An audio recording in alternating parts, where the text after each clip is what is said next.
We cannot make money. If anyone would like to join us on Tuesday, 2 days from now, we're going out to the Ohio House. This is a picture from last year. Sid was one then, and that was Representative Smith, who was our sponsor. We've got new folks who are going to be introducing our proposed legislation in support of a 28th Amendment to the U.S. Constitution. And so anyone who wants to go, I believe we're meeting with Jessica Brown's office. And we might also meet with our senator, I don't know for sure. There's actually a press conference that's going to be given at 11:45 a.m. at the State House in Columbus. And after that, we'll break up into different groups to lobby our representatives. So just a little preview about our talk today. When you talk about climate change, it's good to think of this as, well, where did this come from? Why is it a debate whether or not it even exists, or who caused it, or what caused it? Big money created the climate change debate. There is overwhelming scientific consensus. Somewhere in the neighborhood of 98% of scientists who research climate change say, yes, it's happening. Yes, it's man-made. The fact that it's even a question or a debate is because big money is doing exactly what they did when big tobacco said, oh yeah, tobacco and smoking doesn't cause cancer. They're doing the same scheme, the same disinformation, the same let's confuse and cause some doubt, and then maybe people will be, oh, I'm not sure if that's true or not. According to NPR's 1A program just this last Tuesday, $900 million is currently being spent annually, every single year, on lobbying to convince Americans that climate change is not real. And I want to tell you a little bit about a not so happy ending before we turn it over to David with his story of an actually happy ending. Ish. Regarding the environment and big money. So the history of the first fracking ban in the U.S. There's a chairman of the Moore County Commission, and that's in New Mexico. It's a small county. His name's John Alaves, and he helped enact the first county-wide ban on fracking. And he said approximately 95% of the people in our community don't want oil and gas. They actually had a vote on this. This wasn't just a made-up opinion. They voted for it. So 95% of the people voted to keep big oil from doing what big oil wanted to do. He said they want to protect the water, they want to protect the air, they want to protect the environment. And there were mineral leases to more than 30,000 acres of land in the county, which had a population just under 5,000 people. His ordinance was titled the Moore Community Water Rights and Self-Governance Act. It declared that the oil and gas companies who wanted to frack in the county had no constitutional rights. And this is something that Move to Amend is all about. We say corporations aren't people, corporations shouldn't have constitutional rights.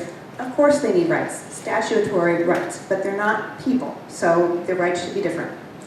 Now, they were going up against the subsidiary of Royal Dutch Shell, which just so happened to be the 6th largest company in the world at that time, with annual revenues of over $270 billion. And Shell decided to file countersuit and challenge the ordinance. The county's annual budget was less than $1 million, and a year later, the judge ruled that the ordinance just, you couldn't carry it out. He struck it down. His decision rested largely on the most controversial of corporate constitutional rights, freedom of speech, which you've all heard about with Citizens United. The judge, Judge Brown, explained the defendant's argument that corporations should not be granted constitutional rights, or that corporate rights should be subservient to people's rights, are arguments that are best made before the Supreme Court, the only court that can overrule Supreme Court precedent rather than a district court. Corporate constitutional rights were a product of the Supreme Court decisions, and so, absent a constitutional amendment, like the one proposed by Occupy Wall Street, or Move to Amend, or other groups, only the justices could declare an end to them. And so, with a somewhat better outcome story, we are going to introduce today's speaker, David Milender. He is a lawyer and a proud father, activist, and resident of Mason, Ohio. His area of legal expertise is in agricultural and food law, and he's passionate about civil rights and protecting the environment. He previously represented over 400 Native American farmers and ranchers in a class action discrimination suit against the federal government, helping them obtain over $20 million. So everyone, I would like you to give us a warm welcome for David, and I will turn over to his PowerPoint.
There we go. Can everyone hear me all right? Yeah. All right, so thank you so much for the introduction. I'm David Milender.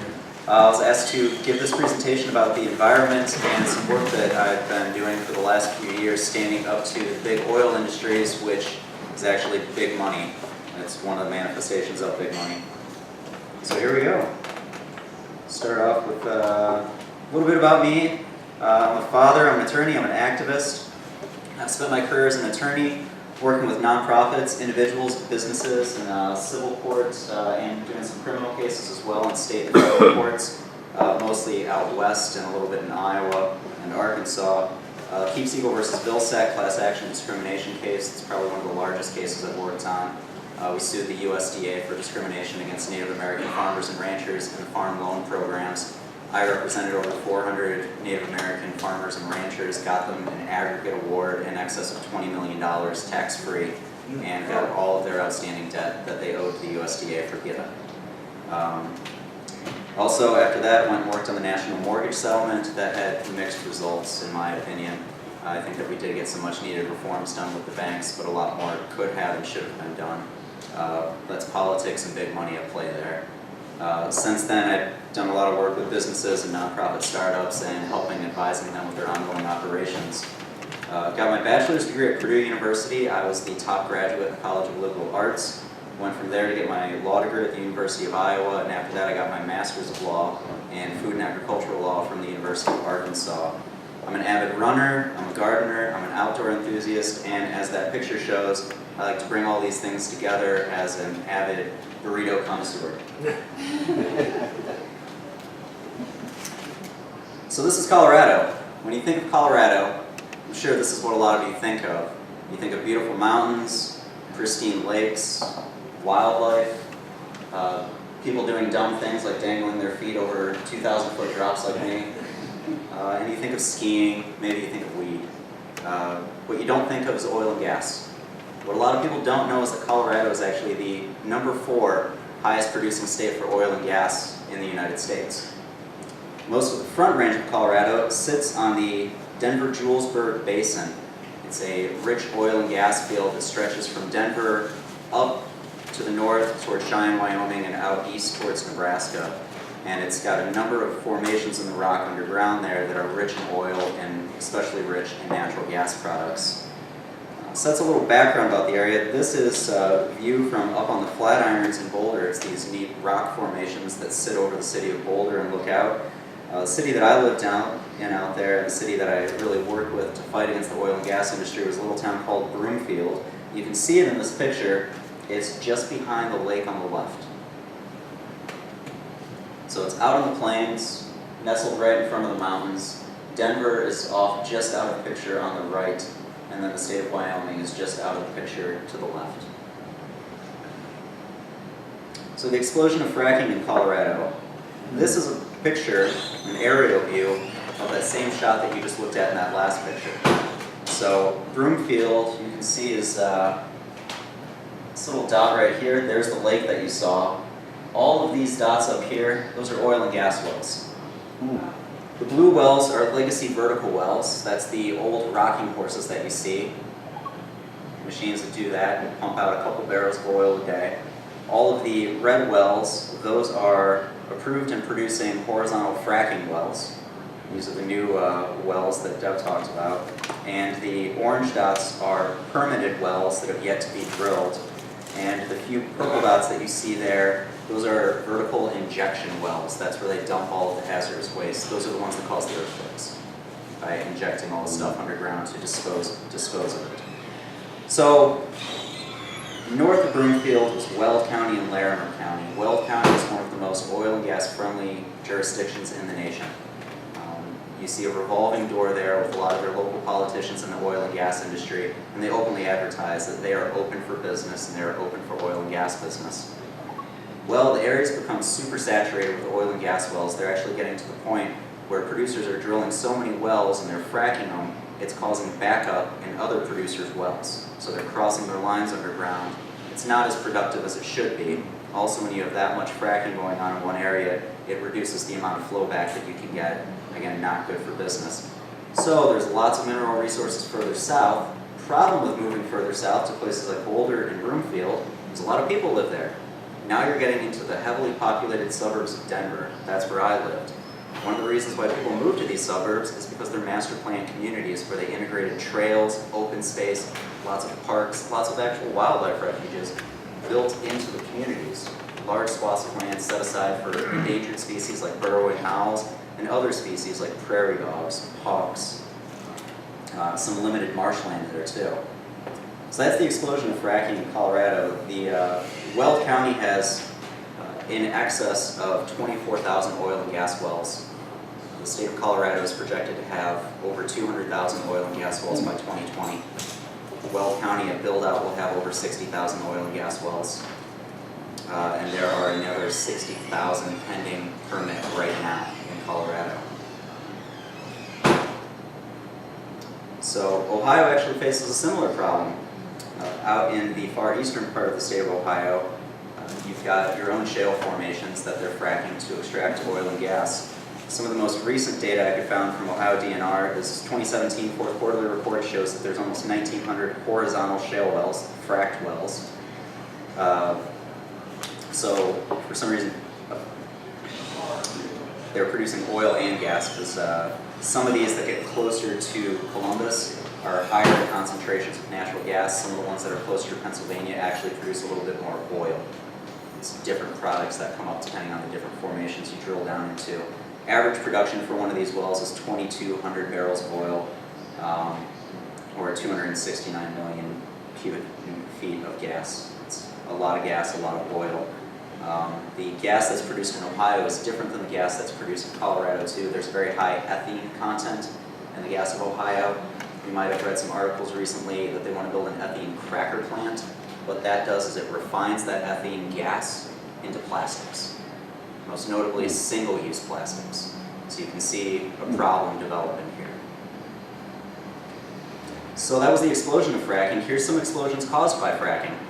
We got notice in Broomfield that an oil and gas company was coming. They were planning to drill 144 fracked wells within a couple miles of all of our homes. The closest home would be 500 feet from these wells.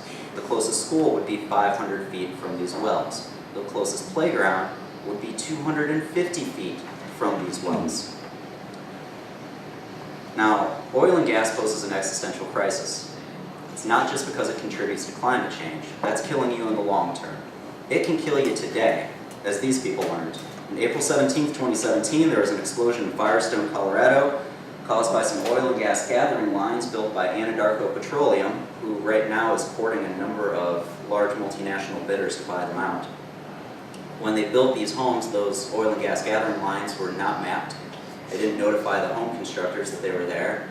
So they built these homes on top of them. They leaked natural gas into the people's homes. Unrefined natural gas doesn't have that rotten egg sulfur smell that you get when you have a gas leak at your house. That's a safety product that's added to the gas, so you know there's a gas leak. These poor folks didn't know that their basement had been filling with gas when this was the Martinez family's house. The mother and her son were upstairs when this happened. Her husband and his brother were downstairs working on a water heater in the basement, and the house exploded. They both died instantly. Her and her son were thrown clear of the house. Her son suffered burns, and so did she. The house was a total loss. The neighborhood had to be evacuated for a number of months. December 22nd, 2017 in Windsor, Colorado, there's an explosion and fire at a compressor station. This is where all those gas gathering lines flow into one spot and they condense it down and then move it on in a larger high capacity pipeline so that they could bring it to a refining station. That's what the compressor does. It keeps high pressure flowing through these pipelines. That's the only way it goes. And they need to keep the flow rates high. Well, some of the equipment was leaking, fire broke out, ended up lighting off a lot of these condenser tanks that they had that pulled out some of the sludgy hydrocarbon materials. One of the workers was killed. Another worker suffered third-degree burns over 80% of his body. The fire burned so hot and so intense that first responders could not get within a half mile of this site for the first 12 hours. Evacuation radius from this fire was 2 miles in every direction. Now remember, these wells are going to be within 500 feet of people's homes. Evacuation radius was 2 miles. So this is the proposal in Broomfield. That's a map of Broomfield outlined in white. The areas in yellow with the red bullseyes, that's where the horizontal well fracking pads were planned to be. They're going to put 144 wells along there. The areas in red that you see are parks and open space, which the industry, we identified it as parks and open space. The industry identified those red areas as viable sites for siting oil and gas wells. Thanks so much for setting that aside for us. We'll come frack it now. So as a new level of absurdity, as many of you might know, Colorado's a very dry place. They don't have a lot of water. They have trouble getting water. They frequently get in lawsuits with their neighbors because they pull too much water out of their rivers, leaving places like Las Vegas a little too dry. Now, that's an aerial view of one of the fracking sites. I got these pictures both from the city of Loveland, which is up in the middle of all those dots in that previous picture. What you see in the picture on the left there is water containers, 165 of them. Each of them holds 20,000 gallons of fresh water. Can't use salt water. So that's 3.3 million gallons of water. That's enough to frack a well once. Each of these wells is on average fracked between 4 and 10 times over its productive life cycle. As you frack it, you stimulate the well, increase the pressure, get the flow back of gas and oil, and over time that tapers off. So you need to keep the pressure up, you frack it again. And you drill deeper, you frack it again. So you can see why that could be a problem in a place like Colorado where it's already a dry climate and water is scarce. This picture on the right, that's a view of Erie, Colorado. So I said it was a 500-foot setback from residences. That was the state standards, that it had to be 500 feet from residences, subject to waiver at the request of industry if approved by the regulator. Each of these wells here, you can see there's lines drawn to the nearest homes. One of them is 151 feet from a house, 226 feet, 193 feet, 183 feet, 194 feet, and 211 feet. So the standards were meaningless. And as we know, 500 feet, when you've got a 2-mile evacuation radius, if there's an incident, it's just a new level of absurdity. So essentially all these people are, for lack of a better word, what I would say, they're living in the kill zone. So the movement begins. As I said, we got the notice in Broomfield that the industry's coming. They really like the land that we set aside for parks and open space, and they want to come drill on it. So our city council said that they're going to host some hearings about this. One of their first reactions was that they said, well, maybe we'll put a moratorium in place and we'll say, hey, we just need a little bit of time to study this. Well, that drew a lot of community support. So this is a picture taken from one of those meetings. This is a picture posted by Broomfield Clean Air and Water, a nonprofit group we'll talk about here in a minute. Now, the community has a long history going back to the oil and gas industry. As many of you know, oil and gas is on a boom and bust cycle. And if you look at it, stock prices and commodity prices for oil and gas, they fluctuate like a sine wave. So this was essentially a repeat of what happened in this community back in 2013. In 2013, an oil and gas operator approached the city and they said, hey, we want to drill a number of wells in your city. And the city leaders who were there at the time said, we don't know about that, we'll see about it. Citizens got together, actually passed a moratorium on their own through citizen initiative. The court struck it down. In a neighboring town, they didn't strike it down in this town, but when it got struck down in a neighboring town, the city attorney said, I'll voluntarily withdraw the moratorium. And the city attorney struck it down all on his own. Questionable legality there. So It started happening again in 2016, 2017. Citizens showed up, said we want a moratorium, and this time you guys better actually follow through with it. So we saw a lot of people show up. A lot of folks started asking, hey, where's everyone from 2013? Where'd they go? We saw there's a second bullet point. We saw a large burnout and move out of the previous activists. It takes a lot of work to go up against big money and to do it all the time. It's something I'm sure a lot of you are aware of. It takes a lot of effort, and it's emotionally taxing. It's physically taxing at times too. And we saw a lot of people that moved out of the community. They essentially saw that the previous moratorium got pulled, and they said, to hell with it, I'm not going to live here and keep my family in danger if this could just come into my neighborhood. So we saw a lot of folks who moved away.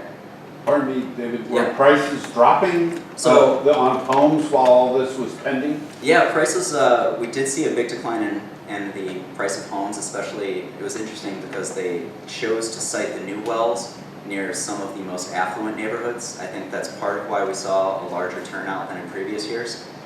Previous years, those homes weren't there. Now there were $1 million homes there. So you got some pretty angry, well-connected people who showed up. But you lost a lot of the base, the activist base was gone. So we had to rebuild all of that. And it was the same players who were involved on the city level and on the industry level. If you follow the money, you could find out who they were. They were able to kind of go back in hiding. So in 2013, moratorium got passed, it got pulled away. Then the oil market crashed. Price per barrel dropped to like $35 a barrel. It wasn't feasible to go drill in Broomfield anymore, so the oil company went away. 2016, prices went back up, hovering closer to $100 a barrel. Oil and gas company comes in and says, all right, we're going to renew this plan. Causes a big turnout here. We did see some similar things to 2013, 2016 to 2017. The industry came out with the exact same talking points they had in 2013 against people like me, against everyone who's seated in this room here. They pitched it as an us versus them, trying to say that we're oil and gas, we're Colorado, this is a mining state, stand with us. Blaming everyone here as you're all newcomers. You should have known better. Why'd you buy that $1 million house here? That's your fault. Jobs, jobs, jobs. Where have we heard that before? Saying this is about property rights. We're just property owners trying to get our property. It happens to be under your house, and the risk happens to be that we blow it up when we get it. They also accused a lot of people of being members of Big Enviro. They actually accused us of being paid activists on behalf of a big multinational environmental conspiracy, which I thought was funny, and Sierra Club always asks me for money, they've never offered. They also like to roll out a lot of bad legal advice. That's why at this meeting here, we kept hearing our council members turning to that city attorney, the same one who pulled the moratorium on his own, and saying, our hands are tied, we don't have any options. The oil and gas company can do whatever they want to us. So during Citizens Comment, I got up and I explained to them that, well guys, with all due respect, I know that none of you are lawyers up here. I am. I'm going to do a little armchair lawyering here and let you know you do have legal options. Your attorney's wrong, so let's stand up and actually do something. And I explained some of the options that they had, some lawsuits they could initiate to challenge some of the fraud that had been going on with the deals that the oil and gas company was perpetuating to try to get at this open space land. Well, that drew the attention of a few of the activists in the community from a little organization called Broomfield Clean Air and Water. That was a group, started out in one of the HOAs as a study committee where they wanted to look at those oil and gas wells in Broomfield, but they liked what I had to say and invited me out for coffee. We got to talking, and I started talking about how much I cared about the environment, talked about my background, talked about being progressive, and saying this has been something that's always in my wheelhouse, something I always cared about, always want to work on. And then I noticed that the body language kind of changed a little bit. I didn't know these guys all that well. So we got talking a little bit more, and then I dropped the T word. I said Trump in a very negative light. And then one of the guys sitting across from me said, well, now you just need to understand that some of us were looking for something different here. So then it clicked and I realized this is something else going on here. We're on the same page because we all care about the same issue. So I need to put the politics aside. And I did that, and that became the banner that we ran under. They invited me to join the organization. They got me on the board of directors. And you can see right here that this is a revised number. 139 planned horizontal fracking wells will affect all residents. It doesn't just affect the Democrats. It doesn't just affect the Republicans. We all breathe the same air. We all drink the same water. It's everyone's environment. So residents across the political spectrum, conservatives, independents, liberals, We all share this community together. We all have to work together to help stop this. That was our organization's goal, is building a broad political, cross-political coalition to go after this. So BCAW, Broomfield Clean Air and Water, we're building a coalition and we try to build a reputation. We're a single issue organization. Our sole issue was promoting health and safety, promoting clean air, clean water, protecting the environment in our community. That's it. So we wanted to include everyone across all income levels, across the political spectrum. Everyone was welcome. We had a multi-pronged approach. So we had goals that we set out to achieve, and that was to organize some community educational events. We wanted to let people know what's going on. We also wanted to attend and agitate at industry and government events because they had their own events of what they thought was going on. We had an online presence. We wanted to establish ourselves as a reputable source, a nonpartisan source of information and counter-information to overcome what the industry was putting out. They were running TV ads. You turn on the Denver news at night and you see every other ads about Anadarko and we're your good neighbor, we like clean air, let us come frack in your neighborhood. We also built relationships with traditional media and tried to leverage traditional media sources. We also engaged with political leaders, made some good relationships there, and held others accountable. And that was one of our best tools, was educating the community about who their leaders actually were and what they do, and what they can do to interact with them, flood their inbox every day. Invite your local representative out for coffee, let them know what you care about. We also were a legitimate organization. What I mean by that is that the role that I took on the board of directors was to make sure that we got 501c3 nonprofit status, that we maintained that status, and that we had good bylaws and a good corporate structure, because we need to make sure that everyone who's in there needed to be protected by that corporate shield. You know, we talk about corporate personhood is something that we need to get rid of. Hey, while it's there, we got to use it. And we also wanted to work with other organizations. Sometimes that worked. We very soon found out that it didn't. So we recognized the need to start some other organizations to serve some purposes not allowed under the BCAW structure. We were a 501c3 that limited the scope of what we could actually do.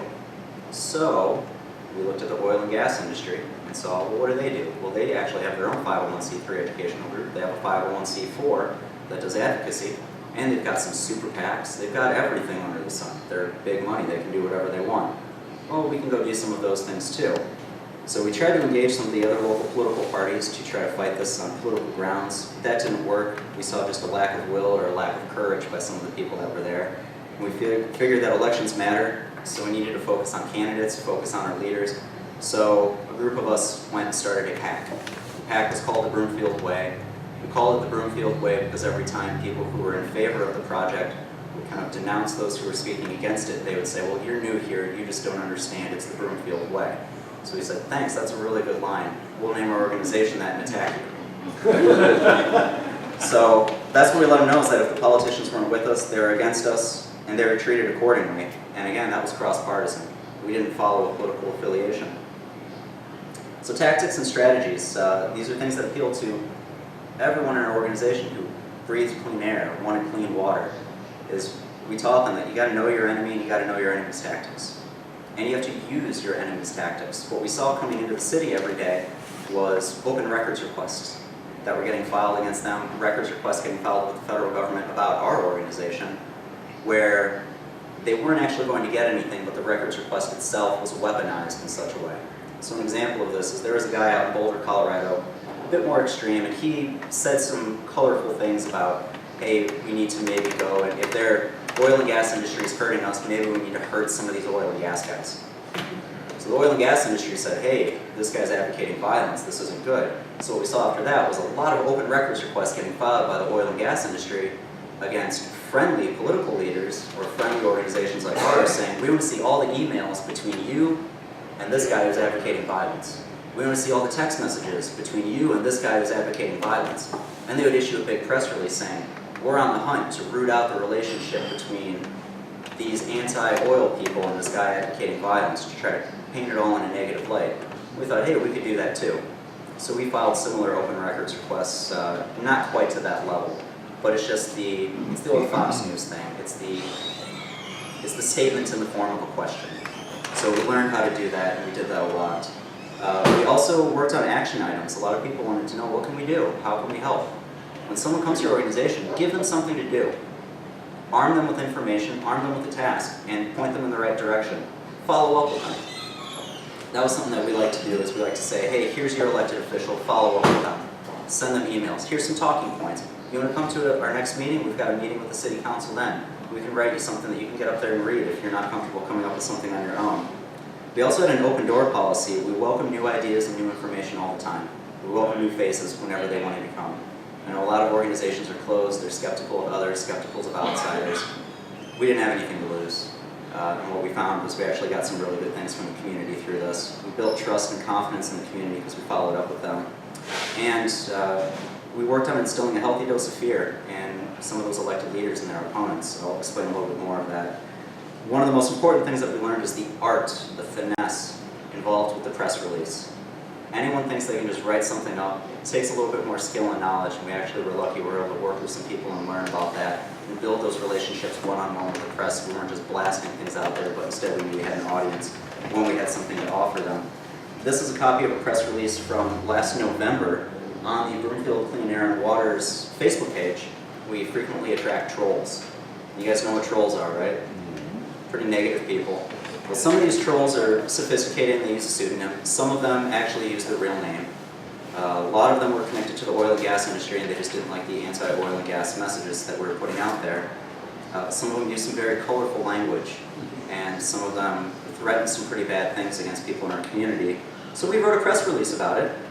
We sent this press release out. This went to a gentleman by the name of Lance Hernandez with ABC7 in Denver, and he did a 5-minute spot on it on the 10 o'clock news about threats coming from the oil and gas industry against residents in Broomfield.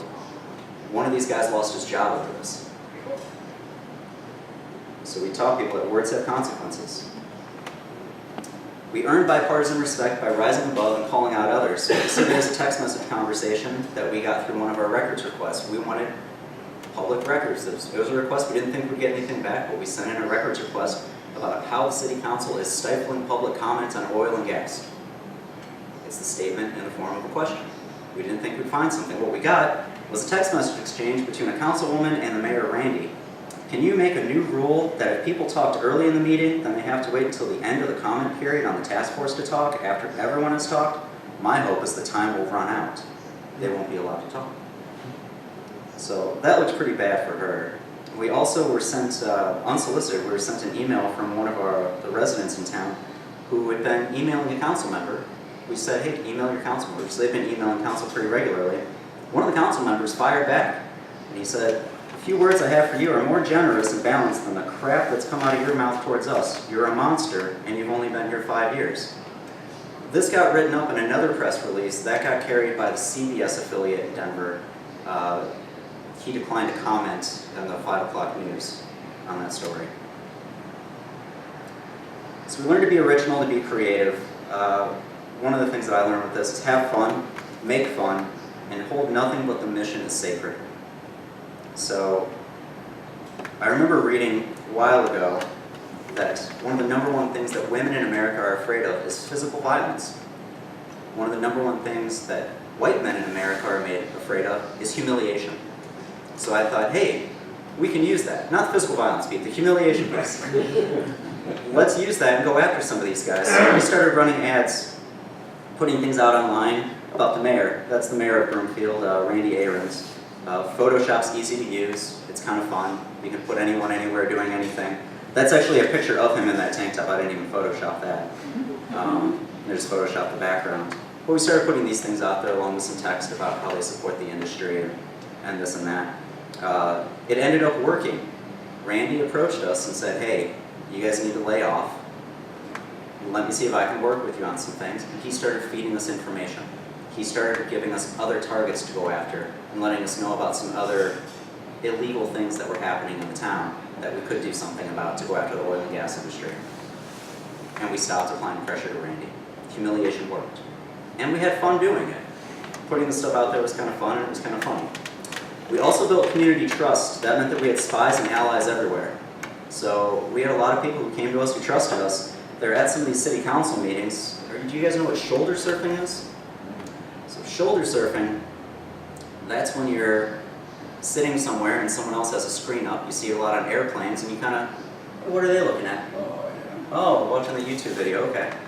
Yeah, there you go. You guys are shoulder surfing and married right now. Yeah. So, going to these city council meetings, you saw the oil and gas industry came in with their entourage, and then you saw other people who come and they trickle in, and they're dressed really nice, business attire, coming up from Denver, and they would sit down, and some of them want to get work done before the meeting starts or when other irrelevant things are going on in the meetings. So we had someone who decided, hey, I'm going to shoulder surf. Like, why does this person have a laptop open in the middle of a council meeting? That's weird, because they're obviously not press. So she looked at it and said, oh, hey, this actually looks kind of interesting. The names in that inbox are the names of those oil guys sitting over there. Take a couple pictures here, and we'll just see what happens. So I get this email at 1 in the morning with all of these pictures saying, hey, do you think any of this is important? And I start looking through it, and I see the names on there, and I go, yeah, this is actually pretty important stuff. This is something we didn't know. I'll explain a little bit more about it in a minute. First, another part that we saw that transcended the political boundaries was to target people's hearts before you targeted their minds. These are some ads that PAC ran, the Broomfield Way. Chemicals related to oil and gas are known to cause cancer. Don't let that be your child's future. Don't vote for these people. Nosebleeds are caused by oil and gas emissions. Don't let that be your child's future. Don't vote for these people. The one on the right, you remember the house explosion. This is a Getty image of a house exploding, explaining that these guys took money from the oil and gas industry. It's no wonder that they actually support residential fracking. Let's vote them out. That ad on the right, we spent $12 promoting on Facebook. We got 32,000 clicks. If you target their heart, it works. Hit them emotionally. I know that we like to be rational, we like to think things through, give them the facts, give them the numbers. As far as I'm concerned, this is the perfect marriage of the two, because it connects the facts with the consequences. I think that's something that we can all learn from, it's something that we can all do, and it's part of being creative, is get something visceral, get something somewhat shocking, and then bring them in and let them know what it means. It works. So the names on here, Carl Honegger and Rick Fernandez, they're not on the city council. It worked. Another thing we learned is that when you're working with a bipartisan, cross-partisan group, you are the majority. So speak as the majority. The majority has the authority. Frame the issue in terms that everyone agrees with. Preserving property values, not getting cancer. Everyone agrees with that. No one wants cancer. Everyone wants clean air. Everyone wants their home to appreciate and value. Talk about it that way. Say, this is what everyone wants. You're not going to get someone on the other side who says, well, no, I disagree. I think there's a couple people that might want cancer. No, no one's going to say that. So frame the issue in terms that everyone agrees with. Be the majority every time you talk. That's what we did, and that's how we kept our coalition going. Cast the other side as radical. They're going to do it to you anyways. They're going to accuse you of being big and viral. You have the moral high ground, so speak from that moral high ground and maintain it. Talk about your motivations. Industry talking points are always that, hey, you're a bunch of anti-business hippies, you guys are anti-industry, you're anti-energy. They said, you guys want to go back to when we used the horse and buggy. Well, no, I can't, because horses are pretty expensive to maintain. Instead, you preemptively articulate your positions before they can peg you with something. So say that, hey, everyone here is pro-business. Everyone wants good, clean, future-proof jobs. That's what we're about. Everyone wants a healthy community. Everyone wants a safe playground. Then they can't undermine you, or they look silly when they get up and say their talking point. I also found it was useful to always preface your statements with an explanation that you're volunteering. You're not being paid to speak. When you get up and introduce yourself, whether it's at an event that you're hosting, an event that's put on by the government, or even if you're just asking a question at an industry event, or you're talking to the press, let them know, hey, I'm a volunteer. I'm doing this because I care. That's why I'm out here. Because 9 times out of 10, when you're going up against big money, and they have a turn to go talk, they can't say that because they are paid to be there. And we saw ads on Craigslist of them recruiting people to come talk at meetings. So we knew they couldn't say it. Also explain your relationship to your audience. Let people know who you are in their community. Say, hey, I live just down the road from you. I live over here at this house. My kid goes to your kid's school. I coach their soccer team. Hey, we go to the same church. Hey, we're stuck in the same traffic jam on 75 the other day. Wasn't that awful? Build a connection with people, let them know that you're not the other, that you're one of them, you're all the majority together. Words matter. That's something that we learned too. So we're in a soundbite, GIF, headline, hashtag, and 144 character world. That's the GIF I chose for this one. So be aware of those trigger words. I talked about this earlier. When you're talking with people, avoid trigger words. Trump, Mueller. We got in a big argument one time about including the word misogyny in a press release because there were some very misogynist comments that I thought were on a Facebook post. I didn't think that, hey, this would be a trigger word, but we had some of the more conservative members of the group. I was the only progressive on the board of directors. Everyone else was conservative or independent. Some of the more conservatives said, hey, I just want to let you know, if this goes out with the word misogyny in it, a lot of conservatives are going to just turn off right away and they're going to think it's some liberal propaganda because this was right after the Brett Kavanaugh things. So we said, all right, we can cut the word misogyny, let's find a synonym, let's find something new. Let's still get our message out there. Use the right language with the right audience. Talk about property rights if you're talking to people who are on the more conservative spectrum. Again, talk about not getting cancer, everyone agrees with that. And maintain your tunnel vision. Don't get into extraneous fights. Don't get bogged down in other issues. Don't get bogged down in personal disputes. Keep the focus on the mission. Communicate through your values. So that again kind of goes towards tug on those emotional heartstrings. What you see here is some pictures that were posted. That is the regulatory body up there. That's a quote from them. We're not going to talk about explosions. We're going to talk about health and safety issues. I thought an explosion sounds like a health and safety issue. And then, again, some imagery. You've got kids being weighed against explosions. You know, who should win? Risk of fire and explosion or the health of your kids? And then you've got things that people care about. So part of what made those homes worth $1 million is that they're next to some pristine wildlife areas. Well, when the oil and gas company came in and wanted to start doing their surface site prep, they had to move the signs out of the way that say sensitive wildlife area, authorized access only. Hey, let's get that out of the way so we can roll our trucks in. So, put the picture up online. Let's let people know what's going on. Remember, words matter. Some people don't matter. Don't waste your time on them. Beware of fake friends. What I mean by that is that some people are going to shun you if you take a hard stand on an issue. They're going to say, this is a divisive issue. Clean air and clean water is not a divisive issue. Keeping people safe from cancer is not a divisive issue. Making sure your home doesn't blow up is not a divisive issue. These people just don't agree with you. And they're going to try to tell you it's divisive, try to tell you to moderate, back down. Hey, maybe a little bit of money is okay. Let's have a little bit of spending. Maybe only LLCs should be able to invest in candidates, but not corporations. No. Those people were never with you. They're never going to be with you. You can moderate to them, and they're still not going to associate with you. Your real allies and friends, they're not going to demand that you compromise your values. So don't do it. Haters are gonna hate. Just ignore them. Also beware of buyouts. A sign of success is that you start to get offers to be part of the broken system. Hey man, we realize it's not perfect. You know, we're starting up a task force. We're starting up a committee that's going to study it. Come join us. I got so many emails from people saying, hey, they're going to start a task force that's going to study what's going on in Broomfield. You should get on that task force because you know about this. It's like, absolutely not. Because I don't want to give credibility to the broken system. The system is broken. It needs to go away. We don't need to fix it. It can't be fixed. It needs to go away.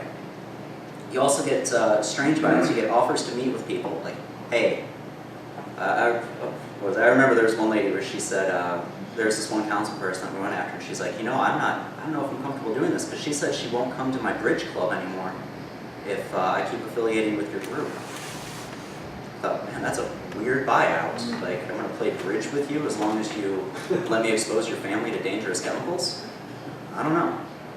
The butterfly pavilion's on there because that was leverage that we saw used in Broomfield. It is Butterfly Pavilion. It is a zoo of butterflies that's in Westminster, Colorado. They're going to be moving it to Broomfield, but we saw that the oil and gas industry got on the board of directors of the Butterfly Pavilion and started leveraging that as an asset and offering positions on the Butterfly Pavilion board of directors to environmentally conscious community leaders. So we saw some other people say like, hey, you know, I just took this job at the Butterfly Pavilion, so I really can't affiliate with you guys anymore. We even saw butterflies get touted out as some of the revised proposals. Like, hey, we still want to put in 144 oil and gas wells, but we're going to release butterflies around them. Doesn't that sound nice? No. So just remember that when you're fighting for what's right, you're not in the wrong. So be aware of that. Be aware of people who are trying to buy you out and weaken you. Keep your focus. Environmental advocacy at the end of the day is a nonpartisan goal, just like getting money out of politics has a nonpartisan goal. It helps everybody. Don't rely on your partisan allegiances. Be wary of who you trust. There's good guys and bad guys on both sides, in the big money fight and in the environmental fight.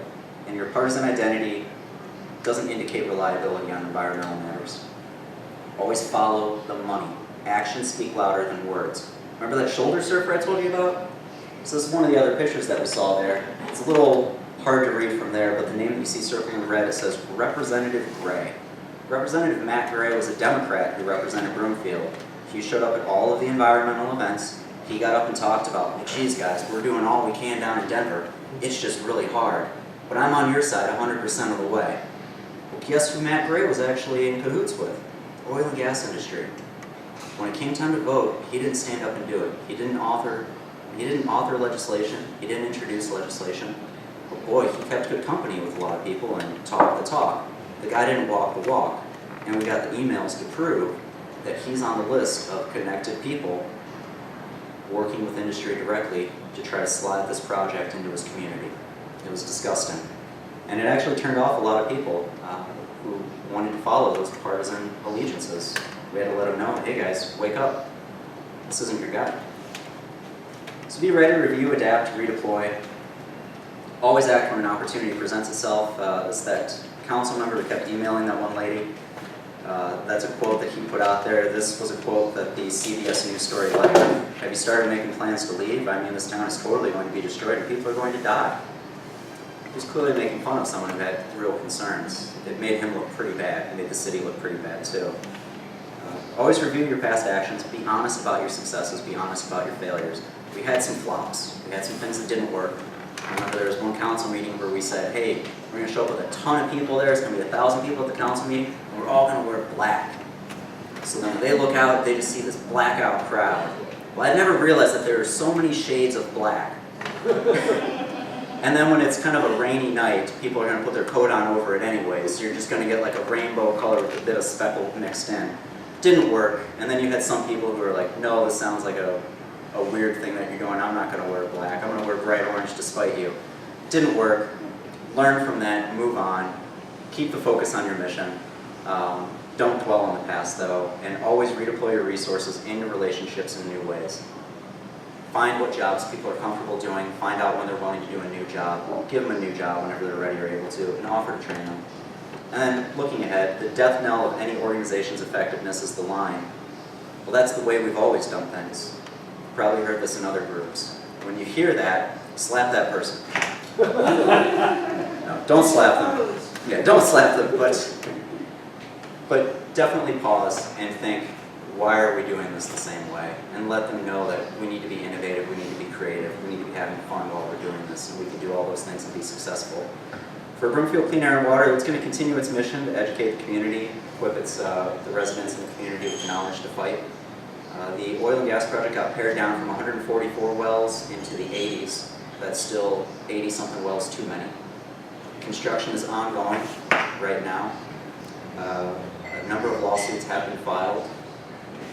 We have gotten some information through these different groups I've discussed. By having those community connections, people have come forward and fed us different things that we've been able to pass on to other people that have been or will soon prove to be instrumental in some of those ongoing lawsuits to help end this project and revoke their drilling permits. But the fight's never over. Right now the biggest hope is for another bust in the oil and gas cycle and give us time to reorganize and not get complacent. But yeah, it's up against big money. It's up against the biggest industry that ever existed on the face of the planet Earth. So it's essentially going up against unlimited resources, which is why you need to be a little wily and creative. So that's what BCAW, I hope, is going to continue to do. Are there any questions? Yeah, you put up there at one early point, organizing public education things. I love that idea. How would you actually go about that? They would actually reach enough people that they would show up to listen to you. Yeah, that's a great question. So we were fortunate in that a lot of the neighborhoods that were most closely affected by this project were rich neighborhoods with homeowners associations. And some of these movements up in the area up there started out of some of these HOAs. So they had a clubhouse, so we already had a facility.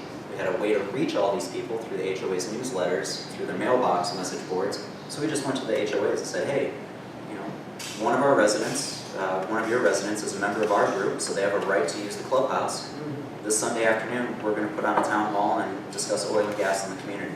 And they couldn't tell us no because it was a resident and they had the right to be there.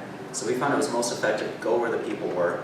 If they're already in that community, they just have to walk down the street, they're going to be there. It was a lot easier than making them drive out to go somewhere else. And then just, we had an agenda. We had a presentation that we put on, we'd have talking points. Sometimes we'd have a guest speaker who would come in and talk to them about things. And we kept them updated. We kept it lively, we kept it fresh. Let them know where we were in our process and what we were doing. Other things too is that we looked at where the industry, they were doing the same thing. They were having town halls. They were having these meetings. Some of the politicians were too. And they would say, all right, well, hey, they had an event there and they actually got pretty good turnout. We'll have an event there and then we'll have good turnout too. Learn from your enemy. Deploy the same tactics. It worked. Yeah, Tim. Yeah, I lived down in West Virginia, which was just across from the Ohio River, from where all those fracking wells are. When fracking was first coming in, it's amazing. Three things that in my mind are all connected. Are mineral rights severed from surface rights? And would you talk a little bit about that? And whether or not subsidence is a problem. You know, you say that pressurizing the wells can cause earthquakes. Subsidence is the other issue. And finally, could you talk a little bit more about the toxicity of the chemicals they use?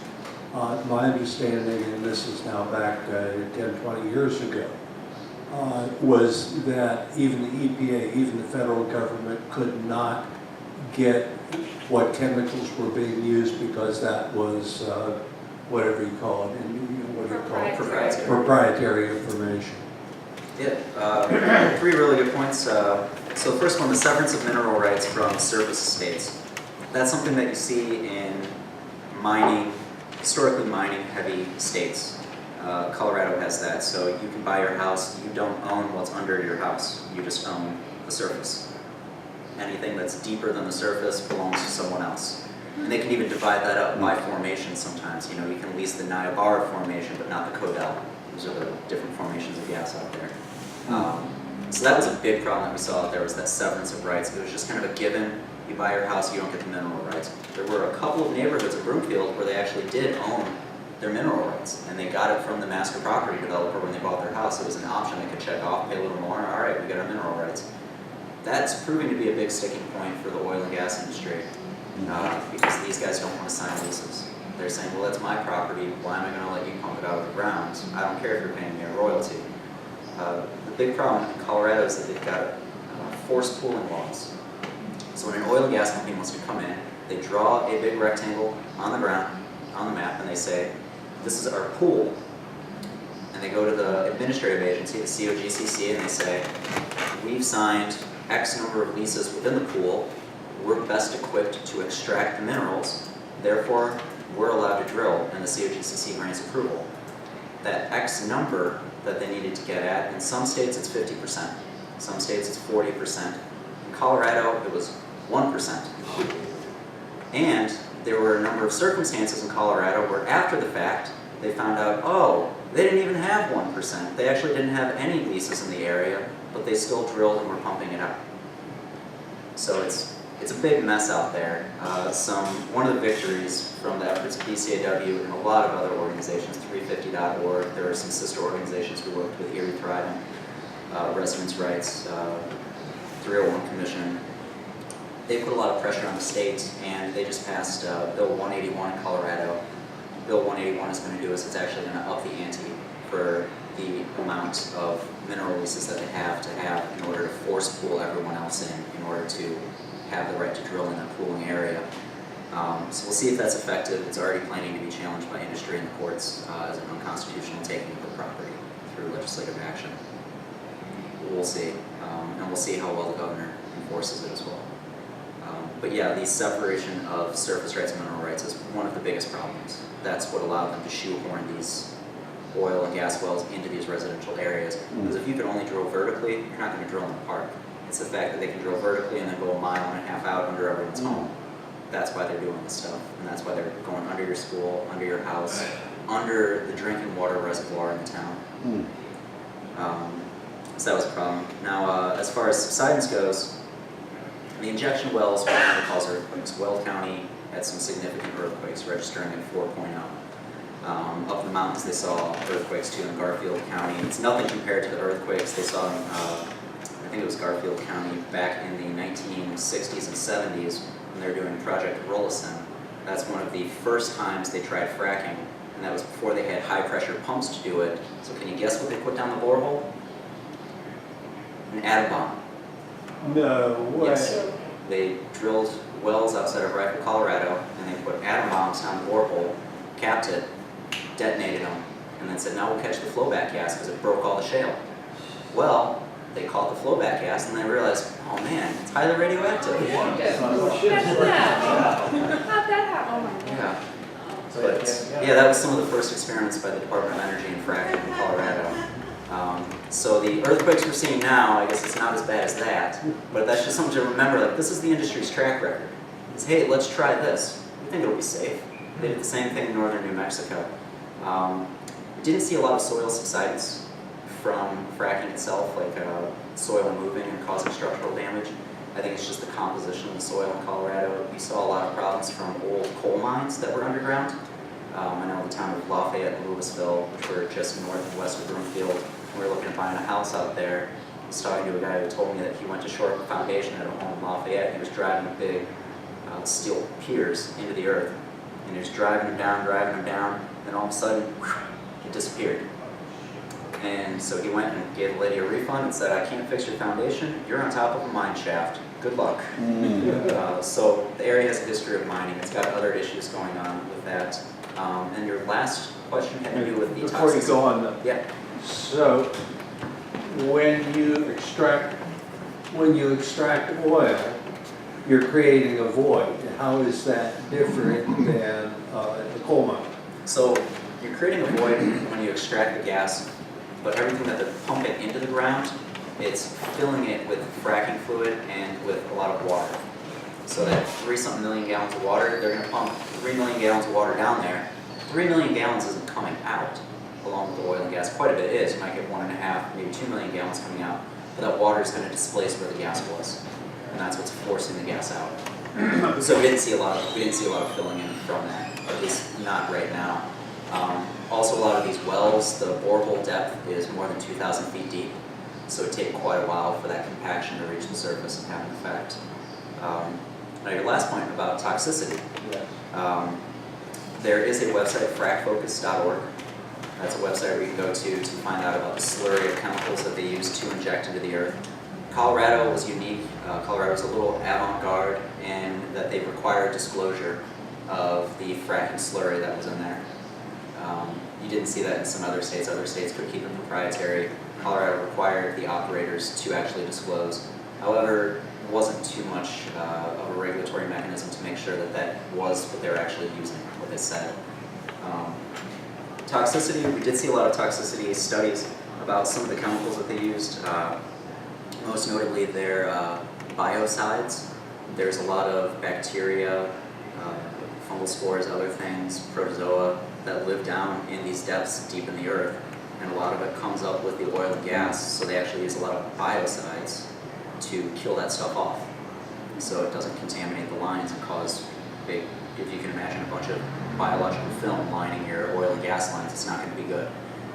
So that stuff is pretty toxic. Industry would say, hey, this is the same stuff as you're using to clean your bathtub with.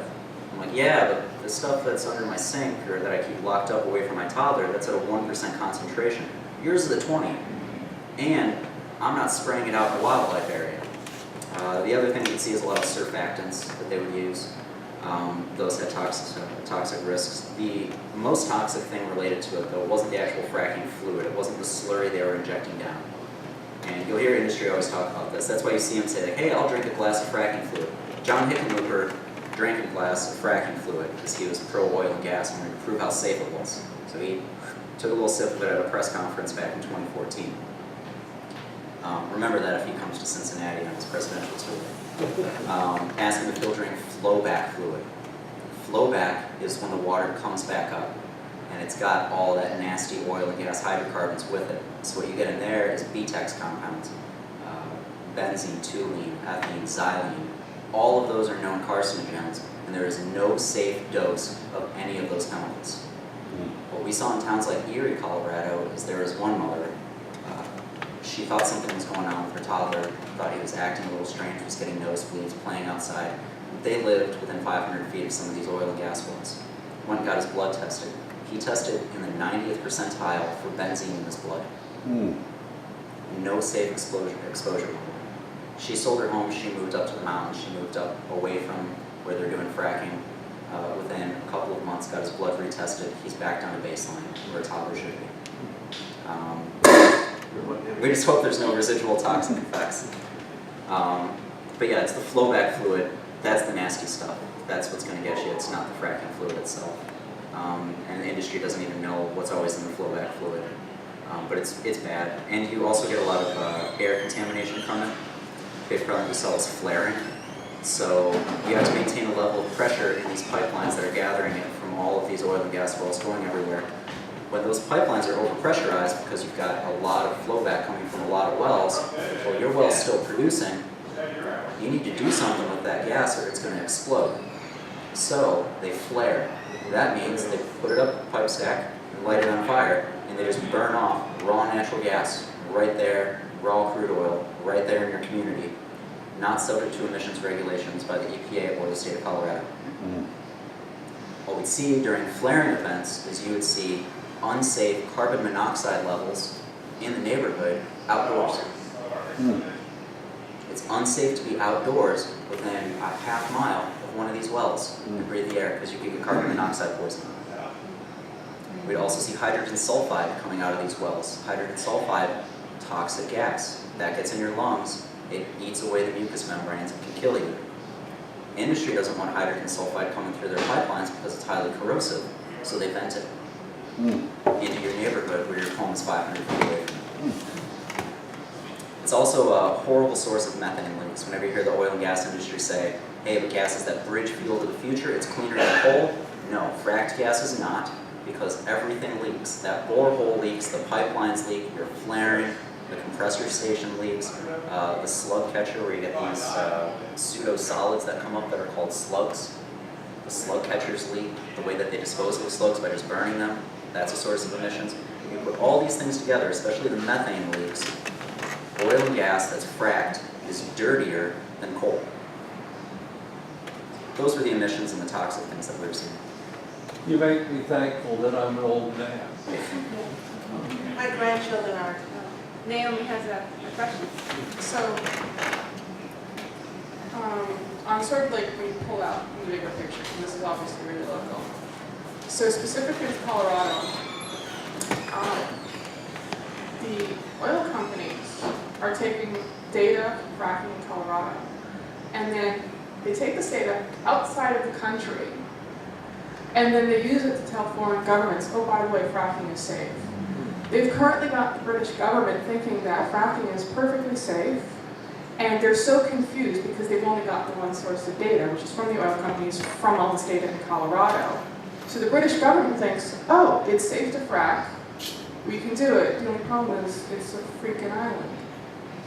And if you start fracking and you start, you could split the island and know what you could do.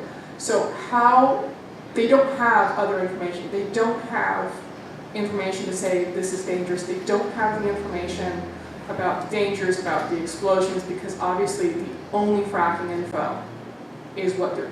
How do we fight that? How do we get that information to where it needs to go outside the country? Because we do not want to be exporting this.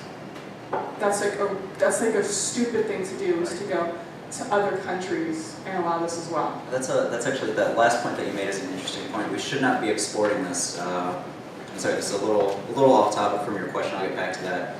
The gas that they were fracking and collecting in Colorado was actually subject to being exported. One of the big lines that we heard is, this is about energy independence. America's going to be energy independent, energy dominant.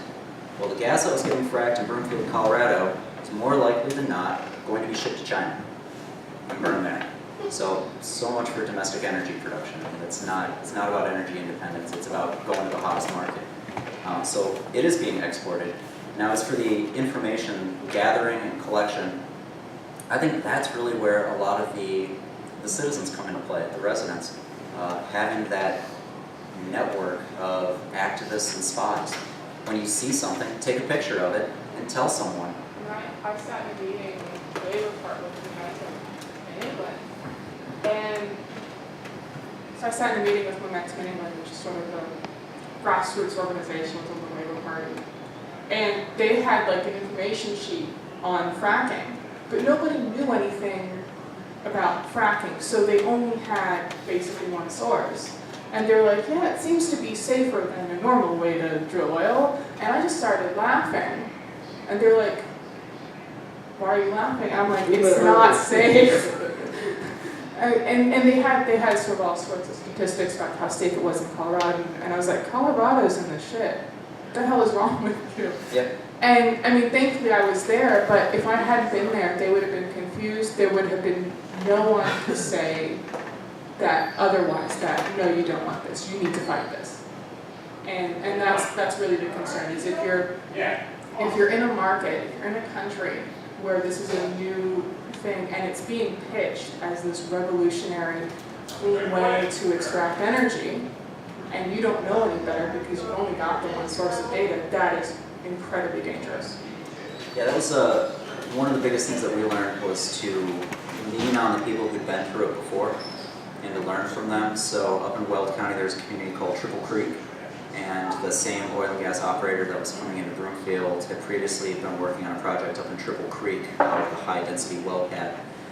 So we reached out to them, talked to them quite a bit to learn about where did they have successes, where did they have failures, ultimate failure because they got fracked. Same thing with the town north of us with Erie, Colorado. We talked to them a little bit to learn about their successes and their failures. And then we also try to export our data and our information to other communities to let them know, like, hey, here's what happened in our town. Looking at the map, you're next. Here's what you should get ready for. So talking with folks down in Commerce City, a little bit closer to Denver, letting them know what was coming their way, and maybe some ways that they could deal with it. But I agree, it needs to be shared far and wide. There are some good resources out there, Frack Focus, 350.org, Food and Water Watch, they've got some really good resources. You Google online the oil and gas threat map, that's a really good resource. I know Mary shared that. Yeah, and there's a big red dot up in Warren County. Okay.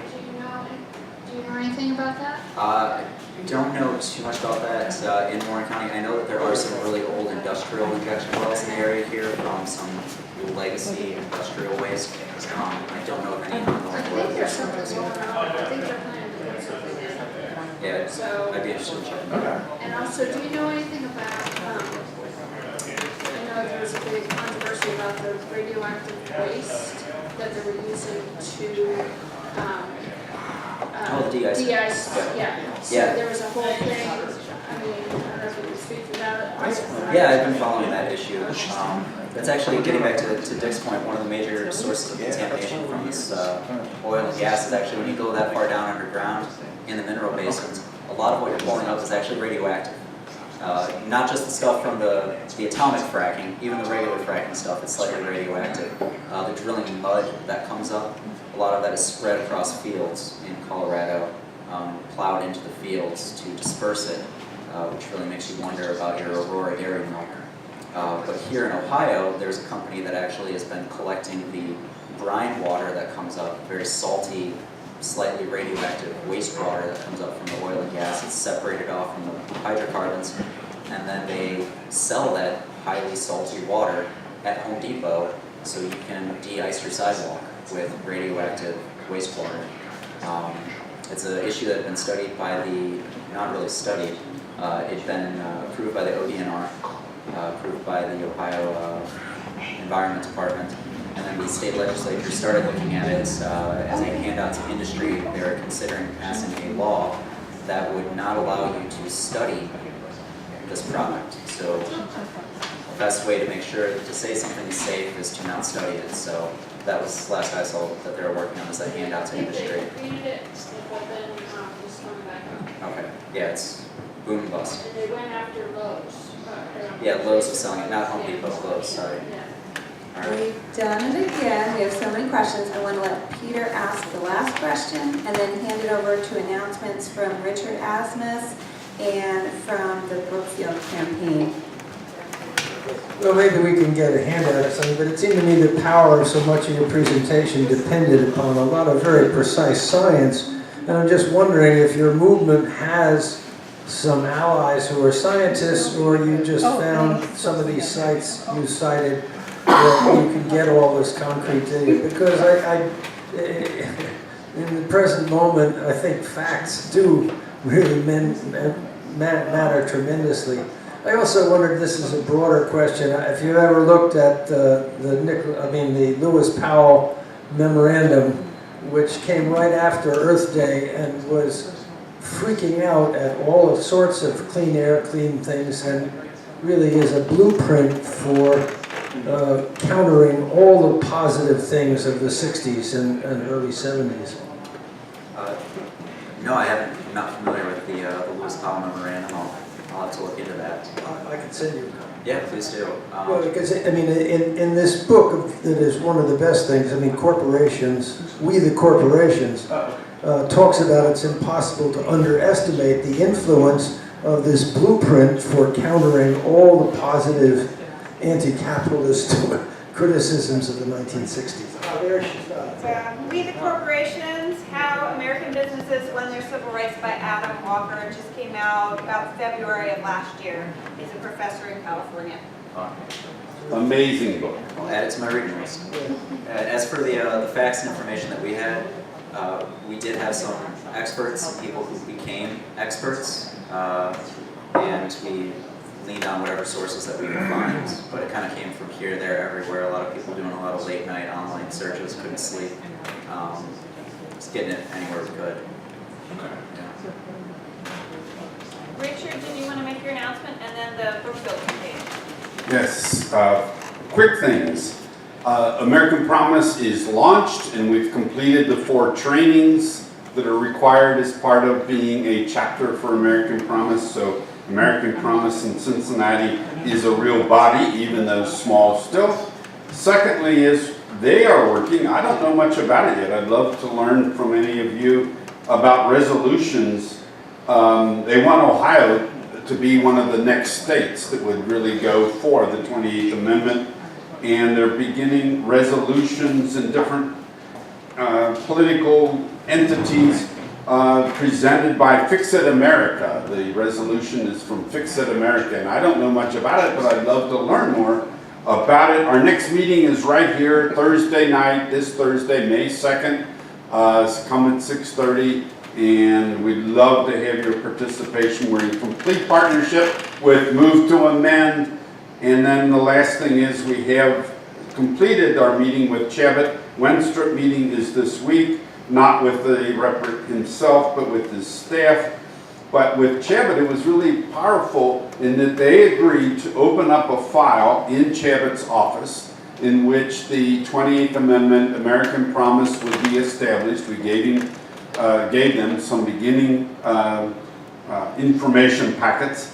They will begin a file, and then when the time came, our ask was to make sure the representative knows about this and knows about HJR 2 and HJR 48. They said they would. They'd open up the file, and when it came time when we want to come back with a really strong ask that he would somehow support, they said they would then be able to support that. So that felt good. At least they were willing to listen and say, we take this cross-partisan work as important.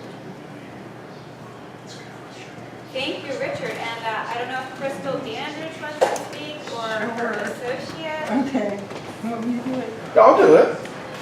Yeah, you go ahead. You go ahead. I'm sorry, I didn't know. Campaign manager, I think. Hi everybody. I'm sorry I'm so late. I'm previously engaged with another event right now. So after this is over, we're having an event for Brookfield for Board at Tilly's, just down. Yeah. So we'll be there till like 7. So you guys can come on down and swing by. We got trivia, we got drinks. I'm your surrogate, Marlena, because I'm wearing He's like, and I'm a fan of white right now. You shouldn't have to put up with me, though. You should come down and see the real deal. Not quite as pretty. Yeah, I'm not. I don't know, we might have some karaoke, you never know. So if you're not busy, want to swing by, we'll be down there for Brookfield Board. You know, we're all for the people. We gotta get those corrupt politicians out. Yes. Especially our buddies that are responsible. This is not Marlena, this is Crystal. So we know I'm saying it's not Marlena. We gotta get our FCC responsible school board members out of office. That's all I'm saying. Some of them are responsible for that FCC debacle. And thank you guys for letting us give our little announcement. Yay, Thank you, Crystal. That was a walk-in request, so it's great. We have other organizations coming to say hello and tell us all about politics in the community. Just to wrap up, let you know upcoming events. We actually have the lobbying at the State House on Tuesday. If you would like to go with us, Rob or myself will be carpooling starting out Tuesday morning. And just, Rob, you want to wave a hand? Feel free to talk to either of us afterwards. We have our Move to Amend National Summit, so people from Ohio will potentially carpool and go to the National Summit in June. We've got announcements there about American Promise and Bold New Democracy work groups also here at the Pavilion. But our next meeting here will be with Ray Warwick, Chair of Warren County Republicans, a conservative viewpoint, get big money out of politics. So we welcome everyone to come to that. As always, we are nonpartisan. American Promise is cross-partisan. We need to do this together. And then our June meeting will be Catherine Tercer, Director of Common Cause Ohio, How the Influence of Dark Money Affects the Common Good. We are so thankful you're here. If you haven't seen it yet, Dark Money, the movie, Stan has the DVD available for lending for free. It's about 97 minutes long. It's very good. It's not the same as the book. It's a different story about big money in Montana. Let it write on your own on the agendas. And thank you so much for coming. We hope to see you next month. Thank you, everyone. Thank you.